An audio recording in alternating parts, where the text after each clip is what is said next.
federal judge has granted the dismissal of the January 6 election interference case of President-elect Donald Trump, shortly after federal prosecutors motioned to dismiss.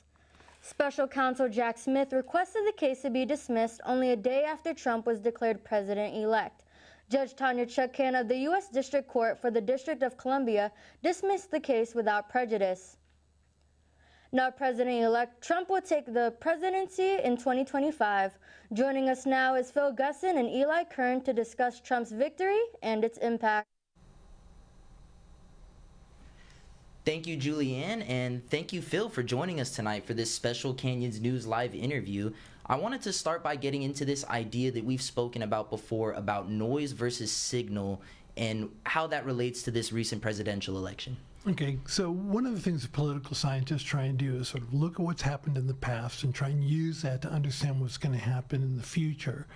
In this election, there were so many things that seemed completely unique and anomalous. You had a president who was, there were 2 attempted assassinations, convicted in court, 4 other cases that were pending, waiting to be sentenced. On the Democratic side, you had a President Biden with a debacle of a debate, deciding to step down, Kamala Harris getting the nomination, running a 107-day campaign. It looked like everything was new. Like there was nothing that we could look in the past and find anything similar to predict what was going to happen in the future. That's what I'm calling the noise. The signal are the patterns that we've seen over and over again in presidential elections. And the main one is that when it comes to the economy, rightly or wrongly, people tend to blame the president when the economy is doing poorly, and they blame the president's party, and they hold them accountable for it. That when you get rid of all of the noise and you look at the election results, it looks like many of our other elections. The noise you get rid of, then you can hear the signal. So I'm curious, from both parties' perspectives in future presidential elections going forward, do you think that this is something that either side will kind of learn a bit of a lesson from and refocus their messaging on something a little more economic and a more grounded message that reaches your working class Americans?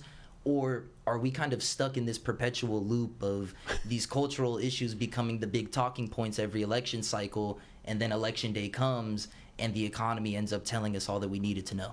Right. So, if past is prologue, and because I've been trying to think about the signal rather than noise and the past patterns that we've seen, when you see a party that wins the White House and Congress, they tend to assume that they have a mandate, and the incoming Trump administration is speaking as if they have a mandate. Well, this was actually a really close election. You know, slightly less than 50% voted for Donald Trump, a little bit more than 48% voted for Kamala Harris.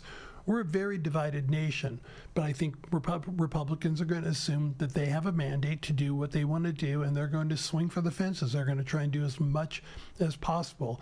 Again, if past is prologue, what's going to happen is people are going to be bothered by that. And what we may see in the House elections in 2 years is the Democrats coming back into power, and we've seen that pattern over and over again. So do I think people are going to learn the lessons to pay attention to the signal? My guess would be no. Again, past being prologue. Absolutely. I guess finally, looking ahead now, as you were kind of touching on there, we're in another situation where we're going to have a sitting president who has the same House as their Congress, which, as we've seen historically, can kind of open up an opportunity for these presidents. We've seen it in the past, going back to George Bush with the Patriot Act, a little bit more recently with Obama and Obamacare, the Affordable Care Act. These are times where presidents decide to maybe swing for the fences a bit more with their policy. Is that a trend that you expect to see continue with Trump's second term? 100%. I think that's exactly what they'll do. And again, this is because this is what's happened in the past. And there are a lot of economists who predict that if you do mass deportations and impose tariffs, as President-elect Trump has talked about, that will have inflationary impact. Either way, if people are paying more for eggs and gas and things like that, they will blame the president's party, and they will blame the president themselves. And in the next election, as often happens in American politics, the pendulum will swing back.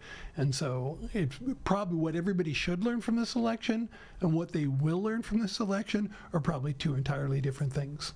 Absolutely. Well, Phil, I just wanted to thank you so much for stopping by tonight. I truly appreciate you sharing some of your time with us. And I want to thank our audience for joining myself and Phil in our conversation. Let's throw it back to Julianne in the studio. Thanks, Eli.